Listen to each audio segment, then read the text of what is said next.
Bienvenidos, navegantes. Antes de hablar del monasterio del Puig de Santa María, tenemos que remontarnos a una época anterior, como fue el castillo de Cebolla. El castillo de Cebolla también fue conocido como de la Patá y posteriormente de Enesa. Se encuentra ubicado sobre la cima de una de las colinas que dominan la población del Puig. La población del Puig, además de por los nativos íberos, fue habitada por griegos y romanos, siendo ubicada en el cerro al que los romanos llamaron Cepullam, que significa cebolla. Actualmente todavía existe el camino de Cebolla en dicha localidad, tal y como aparecen en las crónicas del Cid. Jaime I de Aragón lo menciona en su crónica como el Puig de Enesa. La villa se remonta a la época de la dominación musulmana, en la que se levantó una fortaleza con la que se protegía el acceso norte de la ciudad de Valencia. Es por ello que el castillo puede considerarse que fue construido en el siglo XI por los árabes, quienes al replegarse, con el fin de no dejarlo como base para las tropas cristianas, lo destruyeron. En 1093 fue tomado, reconstruido, fortificado y rodeado de una villa amurallada por el Cid Campeador, siendo esta villa el origen del actual municipio del Puig. Tanto el castillo como la villa cayeron en manos de los musulmanes. En épocas de Zayán, este trató de evitar que Jaime I de Aragón pudiera utilizarlo para conquistar Valencia. En el año 1237, las tropas de Jaime I de Aragón dominaron la población e inmediatamente se volvió a reconstruir el castillo, al tiempo que el monarca conquistador fundaba el monasterio mercedario que tanta relevancia tuvo en la historia valenciana y que sirvió de punto de partida para el crecimiento de la población. Por este motivo, el nombre de la población cambia nuevamente, pasando a ser el Puig de Santa María. En la actualidad se encuentra en estado ruinoso. A pesar de ello, puede apreciarse numerosos lienzos de murallas, así como restos de distintas torres y construcciones auxiliares. También hay alguna trinchera de la última guerra civil en una de sus laderas. El castillo estaba rodeado de un foso para entorpecer la entrada de los invasores y contaba también con una torre albarrana, de forma más o menos cuadrada, situada al lado noreste de la montaña. Con esta torre se defendía la entrada al castillo al ampliar el ángulo de tiro de los guardias del mismo. Todavía pueden identificarse restos de la torre del homenaje. La conquista de la península ibérica por los árabes en el año 711 y la subsiguiente resistencia cristiana llevaron a un conflicto de más de 7 siglos. En el marco del mismo, ya sea en batallas o racias, los dos bandos hacían cautivos que eran reducidos a servidumbre o esclavos, y estaban en peligro de perder la fe. Frente a esta situación, las autoridades públicas cristianas intentarán crear un sistema de redención de esos cautivos. La misma Iglesia se sentía concernida, llegando a ofrecer indulgencias de cruzada a quienes defendieran a los cristianos de las razas musulmanas. En este contexto histórico en el que van a surgir la Orden de los Mercedarios, en el 1188. El fundador de la orden fue San Pedro Nolasco, nacido en Mas-Saint-Puelles, en Francia, en una zona provincial de Carcassona, en el año 1180, y falleciendo en Barcelona en el 1256. Fue un religioso occitano que, siendo niño, se trasladó con su familia a Barcelona. Es el fundador de la orden y empezó a actuar en la compra y rescate de cautivos, vendiendo todo cuanto tenía. Esta advocación mariana, que nace en el Reino de Aragón, se difundirá por el resto del mundo y fue aprobada por la Santa Sede en el 1265. Fue así como San Pedro Nolasco funda una orden dedicada a la merced, que significa realización de una buena acción sin esperar nada a cambio. Su misión era, pues, la misericordia para con los cristianos cautivos en manos de los musulmanes. Muchos de los miembros de la orden canjeaban sus vidas por la de presos y esclavos. Fue apoyada en la fundación por el rey Jaime I el Conquistador. y en el año 1265 aparecieron las primeras monjas mercedarias inspiradas por Santa María de Cervelló. Los primeros mercenarios tomaron parte en la conquista de Mallorca en el 1229 y en la de Valencia en el 1238. Recibieron constantes beneficios del rey. Estaba compuesta por religiosos y caballeros que recibieron la institución canónica del obispo de Barcelona y la investidura militar del rey Jaime I el Conquistador. En el 1203, Pedro Nolasco, como seglar, iniciaba en Valencia la redención de cautivos de manos de los musulmanes. Con su propio patrimonio organizaba expediciones para negociar redenciones. Su condición de comerciante le facilitaba esa labor. Después fundó grupos para recaudar la limosna para los cautivos. San Pedro Pascual, un mozárabe valenciano nacido en el 1227 bajo dominio musulmán almohade, lleva su nombre en honor a San Pedro Nolasco. Fue un valenciano falleciendo decapitado en el año 1300 por Muhammad II, emir de Granada. En el exterior del edificio podemos ver que es de forma rectangular con 4 torres de aspecto defensivo.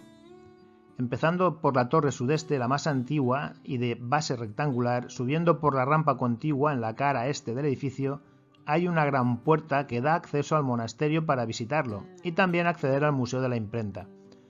Continuando por la barbacana, atravesando la puerta enrejada del año 1666 en el noreste, se va apreciando más la base del edificio levantado sobre la misma roca de la montaña. Subiendo la escalera en el ala norte se llega a la portada románica de la iglesia, restaurada después de la Guerra Civil. Y anexo a la iglesia está el campanario, cuyo repique de las campanas marcan las horas y llama a los fieles para las misas entre sus otras señales. Esta puerta que vemos en esta fotografía está orientada justamente hacia el castillo de Enesa. Este monasterio se levantó sobre la misma montaña de roca de Ródeno, que es donde se halló la imagen de Santa María del Puig. Estamos viendo el salón gótico que hoy alberga facsímiles de libros históricos y de una de las espadas del rey Jaime I, 2 bocetos de estatuas del mismo rey, una medalla conmemorativa y uno de los libros más pequeños del mundo.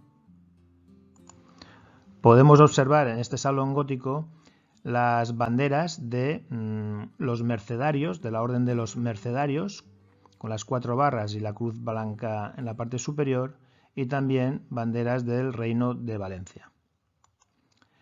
Estado acampado Jaime I en el castillo, en esta zona donde posteriormente se levantó el monasterio, había unos escombros que cubrían una campana que a su vez cubría un lienzo de la Virgen, la cual fue motivo para que en ese punto se levantara una pequeña iglesia románica, que posteriormente, con el paso de los siglos, se fue convirtiendo en este monasterio. Aquí podéis ver uno de los libros más pequeños del mundo. Yo creo que viene a ser del tamaño de una uña, o quizás un poco menos, y está escrito en 7 idiomas. La verdad es que desconozco cómo pudieron llegar a hacerlo. A esta iglesia gótica, anterior al monasterio, Jaime I donó una espina de la corona de Jesús, que se conserva en este monasterio. Ahí la podéis ver.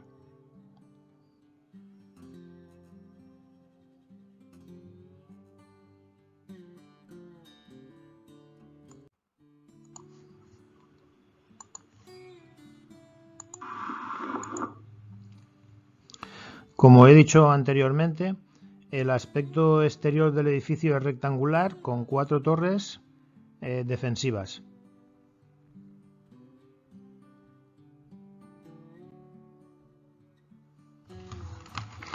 Vemos que está levantado sobre una montaña rocosa.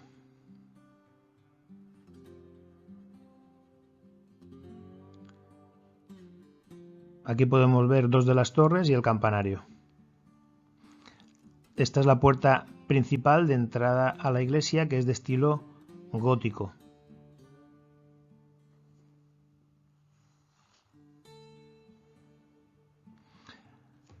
Vamos a probar de subir las escaleras, a ver si llegamos arriba.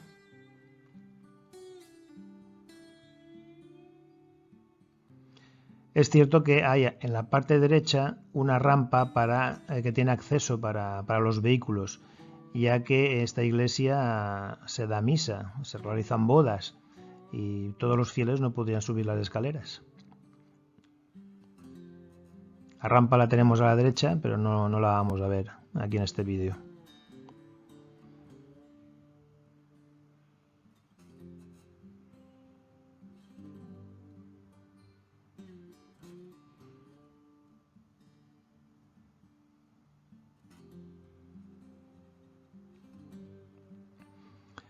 Frente a la puerta de entrada a la iglesia vamos a poder ver el cerro o la montaña donde se levanta el castillo de Enesa, conquistado por el Cid Campeador y por Jaime I.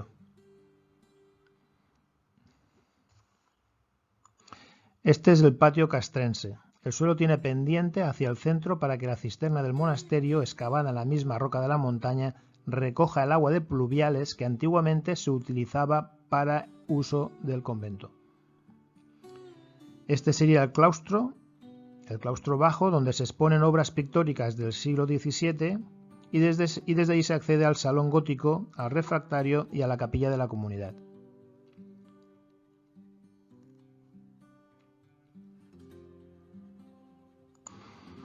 Estamos viendo el salón de reuniones de los caballeros de la orden.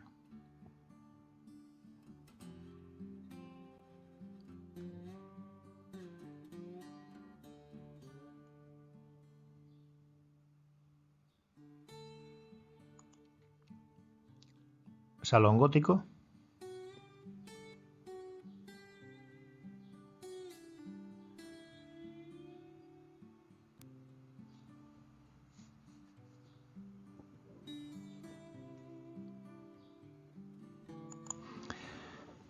Esta es la capilla de la comunidad, de estilo barroco dieciochesco, en recuadros de lienzos y vanos. El paramento frontal de ladrillo vista del siglo XVI, y del techo cuelga una lámpara de 3 metros de diámetro con 24 hachones y otros 24 escudos nobiliarios. Lienzos de la escuela valenciana del siglo XVII. El Cristo de la escuela de Francisco de Vergara y preside la Virgen de la Merced. El zócalo de azulejo del siglo XVIII. Los 16 cuadros de cerámica de Manises del año 1774 representan escenas de la vida de San José.